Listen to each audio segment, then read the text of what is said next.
Hello guys, कैसे हो आप लोग। तो आज के वीडियो में हम स्टार्ट करने वाले हैं फिजिक्स सब्जेक्ट का क्लास 11 का चैप्टर नंबर 1 जो कि यूनिट्स एंड मेजरमेंट। तो ये वीडियो है वो प्रॉपर रिवीजन के लिए, मतलब जिन बच्चों ने ऑलरेडी वो बेसिक्स पढ़ लिया है उनके रिवीजन पर्सपेक्टिव के लिए और ख़ास करके एमसीक्यू प्रैक्टिस के लिए ये वीडियो मैंने खास बनाने वाला हूँ। तो यूनिट्स एंड मेजरमेंट्स बहुत ही बेसिक चैप्टर है और फर्स्ट चैप्टर है तो ऑब्वियसली बेसिक ही होगा इसमें। तो इस चैप्टर में आपको सबसे पहले जो भी यूनिट्स होते हैं यूनिट्स के बारे में पता होना चाहिए कि यूनिट्स कौन कौन से होते हैं, डायमेंशंस का मतलब क्या होता है, अगर कोई इक्वेशन आपको दी हुई है तो अगर वो सही है या गलत है वो आपको चेक करना है बेस्ड अपॉन दैट यूनिट। तो आप यूनिट का कंपैरिजन करके उसको चेक करवा सकते हो। कोई भी दो क्वांटिटीज़ का एडिशन करना है या फिर सब्सट्रैक्शन करना है तो उसके लिए रूल है कि इस दोनों क्वांटिटी का यूनिट सेम होना चाहिए, वो रूल आपको पता होना चाहिए। एस्ट्रोनॉमिकल यूनिट क्या है वो आपको पता होना चाहिए, लाइट ईयर क्या है वो आपको पता होना चाहिए। ऐसी थोड़ी थोड़ी बेसिक नॉलेज आपको पता होनी चाहिए। Angstrom 1 angstrom is equal to 10⁻⁻10 metre वो भी आपको पता होना चाहिए। अगर नहीं पता है तो आपको ये सुनने के बाद पता चल ही गया होगा, तो कोई दिक्कत वाली बात वैसे भी नहीं है, ठीक है। तो बेसिक चीज़ें, तो चलो शुरू करते हैं फर्स्ट चैप्टर के बेस पे उसके एमसीक्यू। तो चलो बच्चों स्टार्ट करते हैं फर्स्ट एमसीक्यू से। तो क्या है देखो, which is the universal force that exists because of the mutual attraction between any two objects by virtue of their masses. मतलब देखो क्या कहा गया है कि ऐसा इन चारों में से ऐसा कौन सा अट्रैक्शन है कि जो एग्जिस्ट करता है बिकॉज ऑफ देयर दोनों ऑब्जेक्ट्स के बीच, दोनों ऑब्जेक्ट के जो मास है उसके लिए, उसी के कारण वो फोर्स एग्जिस्ट करता है। तो आंसर है ग्रेविटेशनल फोर्स, क्योंकि उसके फॉर्मूला में ही आता है F is equal to Gm1m2 divided by r²। यानी कि ये जो दो है वो मास है। अगर ये एक ऑब्जेक्ट है और ये दूसरा ऑब्जेक्ट है, इसका मास है m1 और इसका मास है m2, तो इन दोनों के बीच में ग्रेविटेशनल फोर्स लगेगा। यानी कि पहला ऑब्जेक्ट दूसरे पे फोर्स लगाएगा और दूसरा ऑब्जेक्ट पहले पे फोर्स लगाएगा, तो अट्रैक्शन होगा दोनों ऑब्जेक्ट्स के बीच में। तो किसके रिलेटेड, वो मासिस के कारण। तो ये दो मास का कारण जो अट्रैक्शन, जो फोर्स लग रहा है दोनों ऑब्जेक्ट्स के परस्पर, वो है ग्रेविटेशनल फोर्स। तो आंसर है ग्रेविटेशनल फोर्स। और अगर आपको एमसीक्यू में पूछा जाए कि इसकी वैल्यू क्या होगी तो G is equal to 6.67 into 10⁻⁻11, ठीक है। ये वैल्यू होगी G की और उसका यूनिट क्या होगा, newton metre square upon kilogram square, ये इसका यूनिट होगा। तो पहला एमसीक्यू सबको समझ में आया। चलो अब दूसरे एमसीक्यू की तरफ बढ़ते हैं। चलो दूसरा एमसीक्यू है the average distance of the sun from the earth is. यानी कि क्या पूछा है कि जो सन है और अर्थ है दोनों के बीच का एवरेज डिस्टेंस है वो किसके बराबर होगा इन चारों में से। तो चलो वन बाय वन देखते हैं। लाइट ईयर होगा नहीं, क्यों? क्योंकि 1 लाइट ईयर का मतलब क्या होता है, लाइट ईयर का मतलब दी distance travel a light in vacuum in a 1 year. यानी कि जो लाइट है उसने वैक्यूम के अंदर एक साल में जितना डिस्टेंस ट्रैवल किया उसी को कहते हैं 1 लाइट ईयर। और उसकी वैल्यू क्या होगी, उसकी वैल्यू होगी 9.467 इंटू 10⁻15 मीटर। दूसरा है एस्ट्रोनॉमिकल यूनिट। एस्ट्रोनॉमिकल यूनिट का मतलब क्या होता है, the mean distance between the sun and the earth. तो हमारा आंसर आएगा ऑप्शन बी एस्ट्रोनॉमिकल यूनिट। और इसकी वैल्यू कितनी होगी 1.49 into 10⁻11 metre, 1.496 into 10⁻11 metre, okay. और थर्ड ऑप्शन फर्मी, जो कि एक यूनिट है लेंथ का। तो यहाँ पे 1 फर्मी इज इक्वल टू होगा 10⁻⁻15 मीटर। और ये भी गलत आंसर है, पारसेक। तो हमारा राइट आंसर है एस्ट्रोनॉमिकल यूनिट। देखो मैं आपको सारे ऑप्शंस भी समझा के जा रहा हूँ ताकि आपको एक्स्ट्रा नॉलेज भी मिले, ठीक है। चलो थर्ड एमसीक्यू की तरफ। चलो बच्चों थर्ड MCQ है the number of significant figures in the number 0.0028। अब ये तो बहुत ही आसान क्वेश्चन है, आपको फट से इसका करेक्ट ऑप्शन कौन सा होगा वो आपको कमेंट सेक्शन में लिखना है बच्चों, फटाफट लिखो। देखो मैं सॉल्व कराता हूँ। क्या है 0.0028 में जो सिग्निफिकेंट फिगर है, नंबर है 0.0028, उसमें जो सिग्निफिकेंट फिगर है वो सिर्फ ये 2 है। तो हमारा ऑप्शन है ऑप्शन ए 2, सिर्फ 2 सिग्निफिकेंट फिगर है, क्योंकि पॉइंट के पहले और पॉइंट के बाद के 0 सिग्निफिकेंट कंसिडर नहीं किए जाएंगे। हाँ, अगर इसके बाद अगर 0 होता तो हमारे 3 सिग्निफिकेंट होगा, तो ये लास्ट 0 काउंट किया जाता। ठीक है, चलो आई होप कि आपको समझ में आया होगा। अब बात करते हैं 4th MCQ की तरफ। देखो क्या कहा गया है, which of the following is not the unit of time. In 4 option में से वो कौन सा ऑप्शन है जो कि टाइम का यूनिट नहीं है। सेकंड, वो तो ऑब्वियसली टाइम का यूनिट है। मिनट, वो भी टाइम का यूनिट है। मंथ, अब इसमें थोड़ा सा लॉजिक लगाना पड़ेगा। अगर आपको पता हो तो मंथ को भी बेसिकली टाइम का ही यूनिट कंसिडर किया जाता है। कैसे, तो देखो फॉर एन एग्जांपल मैं आपको एक एग्जांपल देता हूँ। मान लीजिए कि मैंने आपसे कोई कर्ज़ा लिया है और अब आप मुझे क्वेश्चन पूछ रहे कि भाई अक्ष भाई आप अपना कर्ज़ा कब वापस लौटाओगे। तो मैं कहता हूँ कि भैया मुझे 2 महीने का टाइम दे दो। क्या बोला मैंने, 2 महीने का टाइम दे दो, यानी कि मंथ भी टाइम में कंसिडर किया जाता है। इनफैक्ट 1 साल, ईयर भी टाइम में ही कंसिडर किया जाएगा माय डियर बच्चों। बट ये जो लाइट ईयर है, मैंने आपको इसके पहले ही क्वेश्चन में बताया कि 1 लाइट ईयर की वैल्यू होती है 9.467 इंटू 10⁻15 मीटर। कि क्या यूनिट आया, मीटर।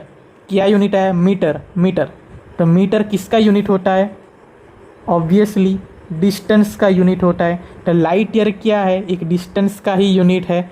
तो लाइट ईयर टाइम का यूनिट नहीं है क्योंकि वो डिस्टेंस का यूनिट है। तो हमारा ऑप्शन आएगा option D, that is the correct option, light year. Okay, basically 1 light year के बारे में मैं आपको थोड़ा सा और डिटेल में बताता हूँ ताकि आपको और भी इसमें इंटरेस्ट आए। मैंने आपको कहा था कि 1 लाइट ईयर का मतलब होता है कि जो स्पीड ऑफ लाइट होती है, जो लाइट होती है उसने वैक्यूम के अंदर 1 साल यानी कि 1 ईयर में कितना डिस्टेंस ट्रैवल किया, उस डिस्टेंस को कहते हैं 1 लाइट ईयर। यानी कि लाइट ने 1 साल में वैक्यूम के अंदर टोटल इतना डिस्टेंस ट्रैवल किया होगा। तो ये वैल्यू हमें कहाँ से मिली, चलो उसको हम उसको ट्राई करते कि वैल्यू हम कहाँ से कैलकुलेट करेंगे। तो देखो हमें ये आंसर लाना है, ठीक है, 9.467 वाला।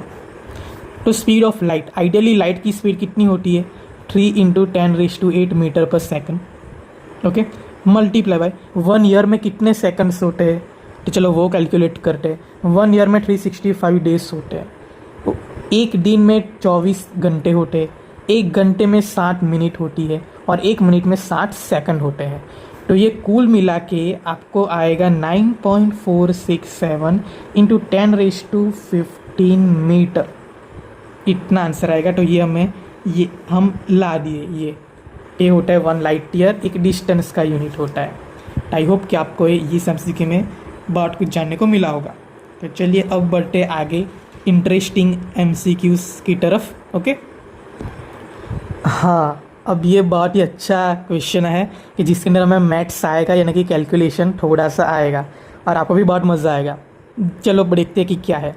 If x is equal to a plus b t plus C T square where x is in meter and t in second, then what is the unit of c। Okay, option है meter per second, second meter per second square, third kilogram into meter per second and fourth meter square per second. चलो तो हमें एक equation दी है, x is equal to a plus b t plus C T square, और ये जो c है हमें इसका यूनिट फाइंड करना है। ओके, तो देखो यहाँ पे दिया गया कि जो x है, x इज इन मीटर, यानी कि x का यूनिट मीटर है। इसका मतलब क्या हुआ कि ये भी एक मीटर होगा, a का यूनिट, b एंड t दोनों को मिला के जो यूनिट आएगा वो भी मीटर होगा, एंड सी टी स्क्वायर का यूनिट भी मीटर होगा, यानी कि c इंटू टी स्क्वायर का यूनिट मीटर ही आएगा। सर ऐसा क्यों, हमने तो क्वेश्चन में कहा है एक्स का यूनिट मीटर है, इसका मतलब ये थोड़ी ना कि ct स्क्वायर का यूनिट ही मीटर ही होगा। हाँ बच्चों ऐसा ही है। क्यों? क्योंकि ऑलवेज इक्वल यूनिट्स वाले क्वांटिटी में ही एडिशन और सब्सट्रैक्शन होते हैं बच्चों। देखो अगर मैं आपको कहूँगा कि 50 किलोग्राम बट्टा 10 किलोग्राम कितना आएगा, तो आप लोग बोलोगे कि सर ये कौन सी बात हुई, ऑब्वियसली 60 किलोग्राम ही आएगा। बट बच्चों एक चीज़ नोटिस करने वाली ये है कि हमने 50 बट्टा 10 इजिकल टू 60 तभी किया जब 50 का यूनिट और 10 का यूनिट सेम था, तब हमें आंसर में मिला 60 और उसका यूनिट भी किलोग्राम ही होगा। क्या ऐसा हो सकता है 50 किलोग्राम बट्टा 10 ग्राम इज इक्वल टू 60? नहीं, ये गलत है। अगर दोनों क्वांटिटी के यूनिट अलग अलग है तो हम उसमें ना ही एडिशन और ना ही सब्सट्रैक्शन कर सकते हैं। तो चलो वापस आते हैं। तो अगर तो देखो अब यहाँ पे 60 आउटपुट हुआ, तो यानी 60 का यूनिट किलोग्राम है, तो इसका मतलब जो दो डिजिट्स के बीच में आप एडिशन कर रहे हो उस दोनों डिजिट का यूनिट भी किलोग्राम ही होगा। तो अब देखो यहाँ पे किया है कि अगर x इस इन मीटर, यानी कि अगर x का यूनिट मीटर है तो इसका यूनिट, इसका यूनिट और इसका यूनिट मीटर ही होगा। इसी वजह से यहाँ पे ct² का यूनिट मीटर है, वो मैंने आपको कह दिया। अब हमें फाइंड करना है c का यूनिट। तो आगे क्या कहा है क्वेश्चन में, t इन सेकंड, यानी कि t का यूनिट सेकंड स्क्वायर है, तो यहाँ पे होगा second square is equal to metre, और c का यूनिट तो हमें फाइंड करना है, तो सेकंड स्क्वायर को नीचे ला दो, तो क्या आएगा c is equal to metre per second square. कितना सिंपल क्वेश्चन था, option B metre per second square. I hope कि आपको ये क्वेश्चन में मज़ा आएगा। कैलकुलेशन थोड़ा मैथ्स था। अगर इसके बेस पे अगर मैं आपको कोई और इक्वेशन भी दे दूँ तो आई कॉन्फिडेंट कि वो भी आप इतने ही आसानी से सॉल्व कर पाओगे। ठीक है, तो चलो बढ़ते हैं आगे 6th MCQ की तरफ। चलो और भी आसान क्वेश्चन है। The dimensions of universal gravitational constant is. अब देखो यूनिवर्सल ग्रेविटेशनल कांस्टेंट को हम कहते हैं g, और g की इक्वेशन में आता है फोर्स इज इक्वल टू, मैंने आपको फर्स्ट MCQ में ही कहा था, Gm1m2 अपॉन r²। ठीक है, तो अब हमें इसका जो g है उसका डायमेंशन फाइंड करना है। तो फोर्स, तो जो फोर्स है, क्या फोर्स का इक्वेशन होगा, force is equal to mass into acceleration. तो यहाँ पे मैं लिखूँ mass into acceleration is equal to Gm1m2 upon r²। Mass का यूनिट होगा किलोग्राम, एक्सेलरेशन का यूनिट होगा meter per second square, is equal to G का हमें फाइंड करना है। m1 जो कि एक मास है तो उसका भी किलोग्राम होगा, m2 जो कि एक मास ही है तो इसका unit at the end kilogram ही होने वाला है, अपॉन r² यानी कि डिस्टेंस है तो इसका यूनिट मीटर होगा, r का यूनिट मीटर होगा, बट हमें पूछे r² तो इसका यूनिट होगा मीटर स्क्वायर। सिंपल। तो g का यूनिट फाइंड करना है, तो g के अलावा बाकी सब कुछ मैं यहाँ पे लेफ्ट हैंड साइड ला देता हूँ। किलोग्राम का तो किलोग्राम ही, मीटर पर सेकंड स्क्वायर का मीटर पर सेकंड स्क्वायर, यहाँ का मीटर स्क्वायर ऊपर आया तो मीटर स्क्वायर, और यहाँ पे किलोग्राम स्क्वायर नीचे आ गया तो kilogram square is equal to G. अब देखो जी इज इक्वल टू, देखो 1 किलोग्राम गया तो यहाँ पे नीचे हो गया सेकंड स्क्वायर इंटू किलोग्राम, और ऊपर आ गया मीटर क्यूब। तो क्या आएगा जी का dimension, m-1 L3 T-2। Simple, देखा, m-1 L3 T-2। चलो चलते हैं ऑप्शंस की तरफ। m-1 L3 T-2 first option ही है करेक्ट। ओके, आई होप कि आपको ये समझ में आया होगा कि किस तरीके से हम ग्रेविटेशनल कांस्टेंट जी का डायमेंशन फाइंड कर सकते हैं। ओके, अब देखो 7th MCQ क्या कह रहा है कि 1 metre is equal to how many light year. तो देखो अब आपके लिए, उसके लिए मैंने आपको बताया था कि आपको एक ये 1 लाइट ईयर को मैंने आपको बहुत डिटेल एक्सप्लेनेशन दिया था उसके पहले वाले MCQ के अंदर, is equal to 9.467 into 10⁻15 metre. तो आपको क्या करना है कि अगर 9.467 into 10⁻15 metre is equal to 1 light year, then 1 metre is equal to how many light year. तो आपको आएगा 1/9.467 इंटू 10⁻15 लाइट ईयर। ओके, तो 1/9.467 आप कैलकुलेटर से कर लीजिएगा, इंटू 10⁻15 ऊपर जाएगा 10⁻−15 लाइट ईयर आएगा। ये 1 नहीं है, ये L है, लाइट ईयर। ठीक है, तो ये आपका आंसर आएगा। चलो मैं आपको कैलकुलेटर में मैं करके ही दिखाता हूँ। 1/9.467 तो आएगा 0.105 के अराउंड। ओके, तो ये आपका होगा आंसर। तो चलो बच्चों, आज के चैप्टर के लास्ट MCQ की तरफ बढ़ते हैं। क्या कहा है? Calculate significant figures.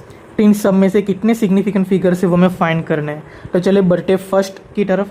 क्या कहा है? 0.007। इसमें सिर्फ यही सिग्निफिकेंट नंबर माना जाएगा 7, तो टोटल सिग्निफिकेंट फिगर है 1। इसके पहले के सारे जीरोस अनसिग्निफिकेंट नंबर्स माने जाएंगे, अनसिग्निफिकेंट डिजिट्स। फर्स्ट खत्म हो गया, अब सेकंड की तरफ बढ़ते। तो यहाँ पे देखो, जो भी एक्सपोनेंशियल टर्म में आपको दिया गया है, कभी भी एक चीज़ हमेशा याद रखना बच्चों, कि कोई भी डिजिट्स में अगर आपको एक्सपोनेंशियल टर्म में दिया गया तो इसका आपको कंसिडर करना ही नहीं है, आपको सिर्फ इसमें ही ध्यान देना है। तो इसमें कितने सिग्निफिकेंट नंबर है? 3। तो आंसर आ गया 3, सिंपल। ठीक है, चलो सेकंड खत्म हो गया, अब बात करते हैं थर्ड में टोटल सिग्निफिकेंट नंबर्स आएंगे 4, 2, 3, 7 एंड 0। टोटल सिग्निफिकेंट नंबर है 4। डेसिमल है तो उसके लेफ्ट हैंड साइड जितने भी 0 आए वो कंसिडर नहीं किए जाएंगे, बट डेसिमल के बाद यहाँ पे अगर लास्ट में अगर 0 आता है तो वो सिग्निफिकेंट फिगर में कंसिडर किया जाता है। ओके, चलो थर्ड डन। अब बात करते हैं 4। तो ऑब्वियसली यहाँ पे भी 4 सिग्निफिकेंट फिगर्स है, क्योंकि 0 पॉइंट के लास्ट में है, पॉइंट के बाद लास्ट में है, तो ये सिग्निफिकेंट में कंसिडर किया जाएगा। फिफ्थ में बात करते हैं तो यहाँ पे भी 4 सिग्निफिकेंट डिजिट्स है, तो इसका आंसर भी 4 आएगा। ओके, और लास्ट की बात करते हैं तो देखो यहाँ पे डेसिमल नंबर है, तो डेसिमल के लेफ्ट वाले 0 काउंट नहीं होंगे। डेसिमल के राइट वालों में से 2 टाइप 0 2 टाइप के हैं, एक डेसिमल के बाद तुरंत, और फिर 2 ये 0 ऐसा है कि 2 नंबर्स के बीच में है। तो टोटल सिग्निफिकेंट नंबर्स इतने ही कंसिडर किए जाएंगे 4। ये भी सिग्निफिकेंट नंबर में कंसिडर नहीं किए जाएंगे। ठीक है, तो आई होप कि आपको इस MCQ में मज़ा आया होगा। आई होप बच्चों कि आपको इस MCQ में बहुत ही मज़ा आया होगा और आपको काफ़ी कुछ नया सीखने को भी मिला होगा। तो आज के वीडियो में इतने रखते, तब तक के लिए खुश रहे, मुस्कुराते रहे। Bye, take care, thanks for watching. And आने वाले वीडियोस में और भी सारे एडवांस लेवल के MCQs के प्रैक्टिस में कराने वाला हूँ। So keep watching and thank you.